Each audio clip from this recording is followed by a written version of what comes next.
Hello చెప్పు తల్లి, ఎలా ఉన్నావు? హా మావయ్య, నేను బాగున్నాను. మీరెలా ఉన్నారు? నేను బాగున్నానమ్మా. ఆ ఎదవా తాగుతాడని తెలుసమ్మా, కానీ ఇంత కక్కుర్తిగా తాగుతాడు అనుకోలేదు. జీతం మొత్తం దీనికే తగలెట్టేస్తున్నట్టుండే ఎదవా. తెలిసినా ఏం చేయాలనిపించట్లేదా మావయ్య? హ, చూడు తల్లి, 16-18 దాటిన ప్రతి ఎదవా ఈ రోజుల్లో తాగడం స్టార్ట్ చేస్తున్నారు. ప్రతి ఇంట్లోని జరిగేదేనమ్మా.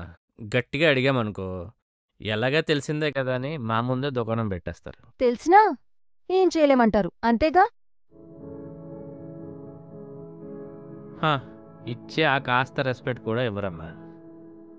ఇంతకీ నిన్ను బాగా చూసుకుంటున్నాడా తల్లి? బాను ఆడెందుకు పెళ్లి చేసుకుంటున్నాడో తెలిసిందమ్మా? అదే పనిలో ఉన్నాను మావయ్య, అస్సలు దొరకట్లేదు. పక్క రూమ్లో అమ్మాయున్నా సరే పట్టించుకోనంత బిజీగా డ్యూటీకి వెళ్ళిపోతున్నాడు. వాళ్ళలో నాకు నచ్చేది అదొక్కటే తల్లి.